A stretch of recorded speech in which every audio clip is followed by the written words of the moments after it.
offense first and kind of go down from position by position, of course, starting with the You have quarterback. notes? Yeah, I always have notes. I got to be prepared. Oh, man. I know what I'm talking about. Yeah, but so I kind of did like a depth chart, kind of what my predictions will be. Starting off the top, quarterback. Of course, the starting quarterback here, Nussmeier. So far, Michael Van Buren has been the backup quarterback. He's been getting a lot of the number 2 reps. Of course, Michael Van Buren is the guy we brought up from Mississippi State, and I think he's better than what's the guy's name? AJ Swan. Well, we brought him in, and then everybody, LSU brought him in, and then it was he played so bad that Brian Kelly probably phoned in the locker room, hey, whatever you got in there, like whether it's the go juice, give it to Nussmeier because we need him back. And then of course we didn't know then, but Ricky Collins was going to transfer, so that's why they didn't put him in. But anyway, you have Garrett Nussmeier. Starting quarterback, arguably could be the best quarterback coming back in college football, right? I mean, all indications say. I know a lot of people have had criticisms about Garrett Nussmeier, but Garrett Nussmeier threw for over 4,000 yards, had nearly 30 touchdowns, and he had 12 interceptions, which is something that a lot of people said before the end, that he's probably going to throw 12 interceptions, at least. Yep. You know what I'm saying? So, it's what we predicted him to be. That's actually a pretty good season. I know we've had a lot of criticisms. If this was 2011, LSU fans would have killed for that type of season. And also, brother, I was in Tiger Band during those years. Yeah, and Zach knows this too. He saw a lot of bad quarterbacks. I talked myself into Anthony Jennings because of one pass. Yeah, and that's the thing too. Is like people don't realize this as well. Is that he had a better year. Like think about Jane Daniels, Joe Burrow, and Garrett Nussmeier. Of those 3, Garrett Nussmeier had the best first season as a starting quarterback. Joe Burrow, when his first year started, had 4 games where he completed 50% of his passes or less, and he also throughout the whole month in October. Exactly, and then Jane Daniels. There were some games where he threw under 100 yards and looked awful his first year.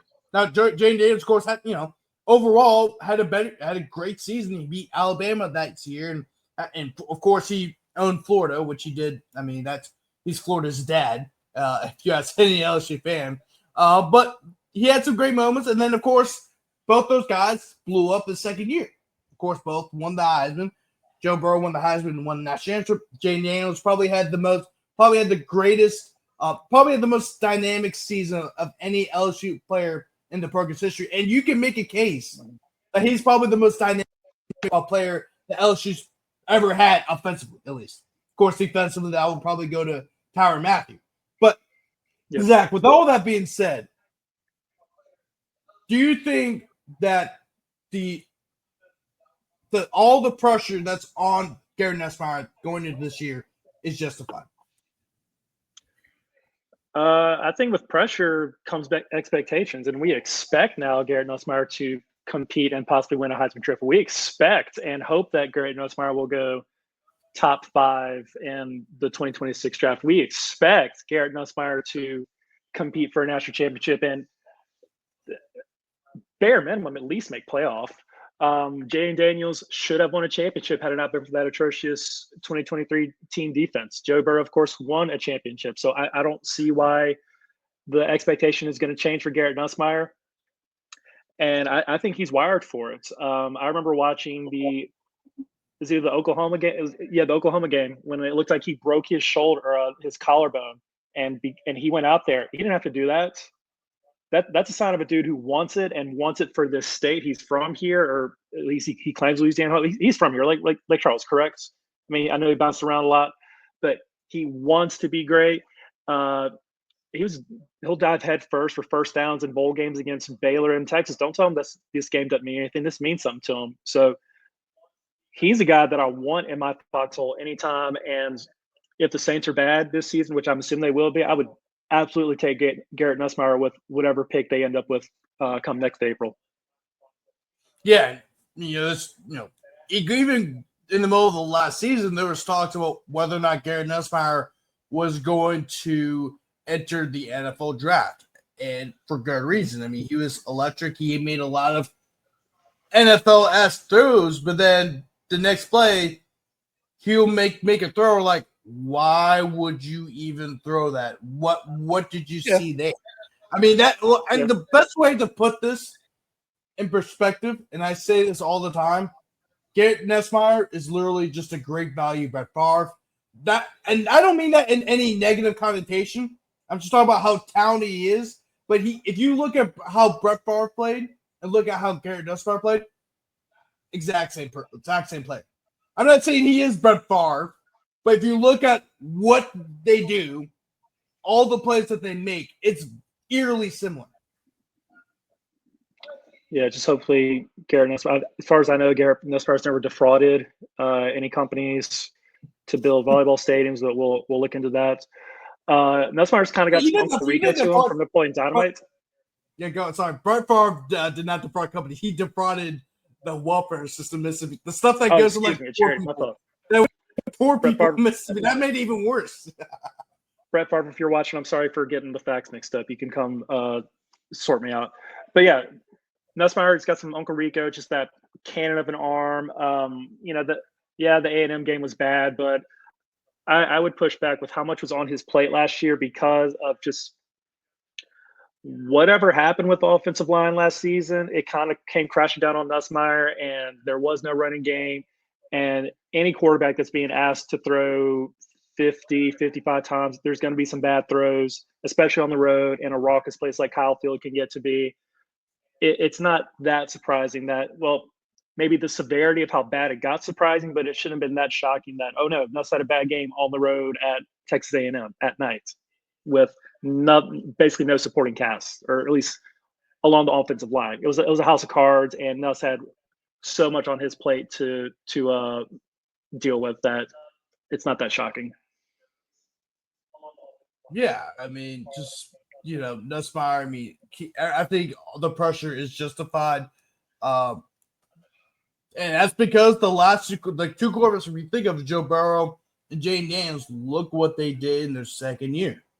They both won a Heisman. Of course, Joe Burrow won the national championship for LSU, and probably what a lot of people consider to be the greatest college football team that ever set foot on the field. And I know there's a lot of debate about that. Of course, the 2001 Miami Hurricanes come to mind.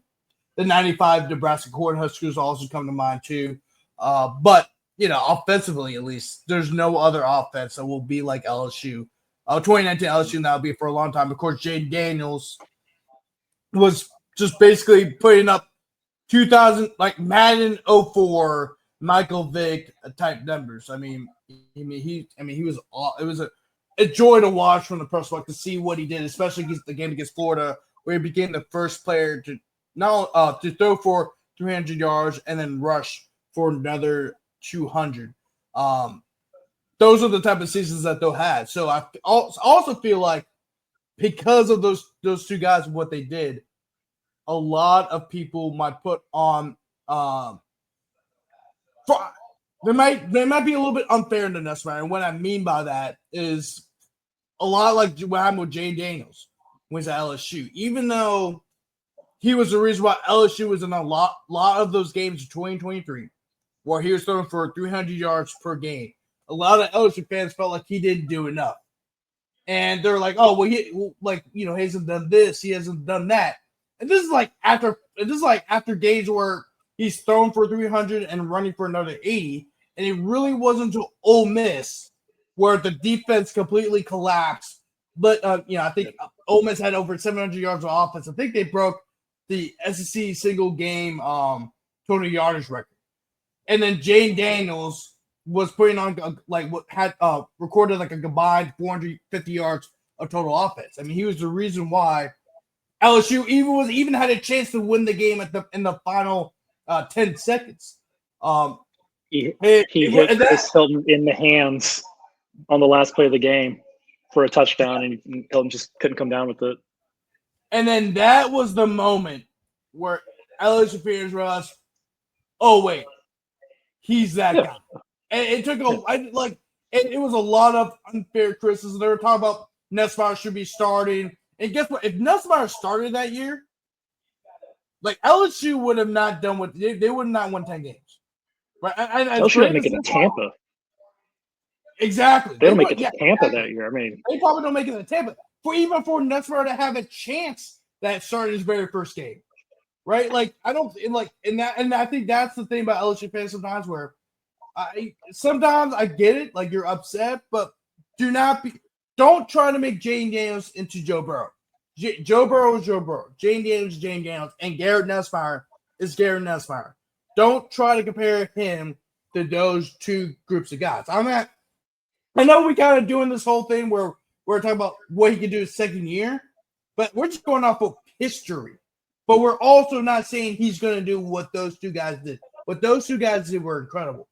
Just let Garrett Nussmeier be Garrett Nussmeier, and then everything else will play out.